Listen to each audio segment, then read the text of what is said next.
The headlines coming out of North America this week have left a lot of people completely stunned, and if what's being discussed behind closed doors is even half true, we may be looking at one of the biggest economic turning points in Canadian history. Because something major just happened involving Alberta, Washington, and a deal that, quietly but decisively, has sent shockwaves all the way to Ottawa. Now, most of the mainstream networks are downplaying it, calling it a regional energy memorandum or a temporary trade coordination. But the insiders, the ones who've been following the quiet negotiations over the past few months, say this isn't just a handshake. This could be the start of something far bigger, something that fundamentally changes who holds real power over Canada's economy. And it's all centered on Donald Trump, Danielle Smith, and a furious Mark Carney, who, by the way, is not even in Canada right now. He's halfway across Asia, trying to finalize what his office insists is a strategic trade tour. But while he's shaking hands with officials overseas, a completely different kind of handshake seems to have happened right here in North America. Now, to understand how we got here, you've got to rewind a bit. Over the past year, Alberta's been growing increasingly frustrated with what it calls Ottawa's economic micromanagement. Carney's administration has been pushing tighter environmental rules, stricter financial regulations, and expanded federal oversight on resource projects, something that, from Alberta's perspective, is choking off investment and opportunity.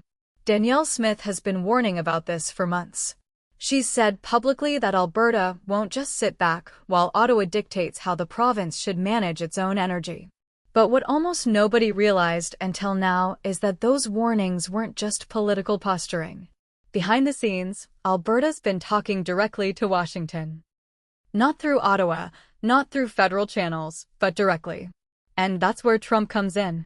According to multiple U.S. and provincial sources, the American president's team began reaching out to provincial leaders earlier this summer. On the surface, it looked like standard economic outreach, meetings about cross-border pipelines, infrastructure, maybe some new trade initiatives. But in reality, the tone was different this time.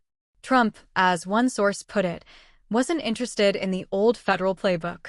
He wanted to talk directly to the provinces, especially Alberta. The big question, of course, is why? Why bypass Ottawa? Why not deal directly with Prime Minister Carney's government, as every U.S. president before him has done? That's where things get interesting. Some analysts believe Trump sees Alberta as the key to reshaping North American energy. The province has the oil, the gas, and most importantly, the willingness to break from federal red tape. Washington, especially under Trump's America First agenda, has every reason to want a more flexible, direct relationship with Alberta. It means faster deals, less bureaucracy, and more control over how energy moves south of the border. But here's the twist. What's being quietly described by insiders as Trump's Alberta Deal isn't a traditional agreement. There's no official treaty, no signed public document. It's more of an understanding, a framework. A mutual commitment to cooperation on energy exports, infrastructure financing, and something described as regional trade independence. And that phrase, regional trade independence, has been echoing through political circles in both countries. Because if Alberta can negotiate its own economic arrangements directly with a foreign power, without Ottawa's direct oversight, then what does that say about federal authority? What does that mean for the Canadian Constitution, or for the unity of the country itself? Ottawa's not saying much, at least not publicly. Carney's team released a very short statement saying that any provincial-level coordination must align with federal trade and energy law. But behind closed doors, insiders are describing a tense, almost crisis-like, atmosphere inside the Prime Minister's office. Some reports suggest Carney was briefed mid-flight during his Asia tour about the Trump-Smith talks, and that he immediately ordered clarity from Alberta on the nature of the deal. Meanwhile, in Edmonton, Smith hasn't exactly denied anything. Her tone has been confident, even defiant. In a recent press availability, she said, Alberta will always put Albertans first, especially when it comes to the energy that powers our economy. She didn't mention Trump by name, but it's not hard to read between the lines. Now, here's where the story turns from political tension to full-on suspense. Because according to people familiar with the discussions, this deal, or whatever you want to call it, includes a clause that gives Alberta unprecedented control over the export of its energy resources. In other words, if it stands, Alberta could independently decide where its oil and gas goes, at what price, and under what terms. Ottawa's approval would become a formality. That's what's making this such a big deal. Ottawa's economic authority has always rested on the assumption that provinces can't act alone on the international stage. The entire foundation of Canadian federalism depends on that. But if Alberta's managed to quietly carve out a special channel with Washington, something Trump himself is reportedly celebrating as a breakthrough in continental trade, then the implications are enormous. Carney's critics, especially in the West, are already framing this as a failure of federal leadership. They argue that while he was abroad, Trump and Smith managed to outmaneuver him on his own turf. That's why you're seeing such unease from Eastern policymakers and investors right now. They don't know what this means for the Bank of Canada, for the loonie, or for federal tax frameworks tied to energy exports. Now, I want to be clear, none of this has been officially confirmed by either government. There's no signed statement, no public announcement, no white paper. But the movement is there. The tone has shifted. The quiet urgency in Ottawa right now says it all. And let's not forget Trump's style.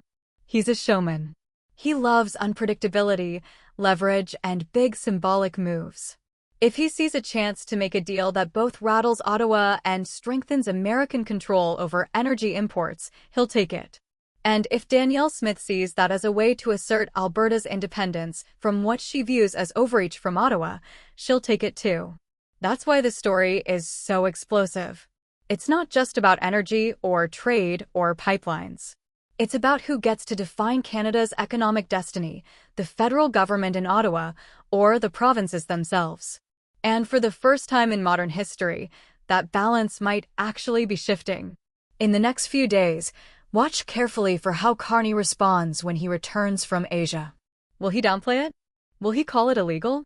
Or will he quietly try to negotiate his own terms with Washington to regain control? Either way, one thing is clear: the calm, predictable structure of Canada's economy just got shaken to its core. The corridors of power in Ottawa are buzzing tonight. Not because of what's been said publicly, but because of what's been whispered privately. If Alberta's deal with Trump truly exists, even as an informal framework, then Ottawa's grip on the national economy may never be the same again. And while most Canadians are just starting to hear about this, the real decisions, the ones that could reshape how wealth and power flow across this country, are already being made behind closed doors. What happens next? That's the question keeping everyone awake today.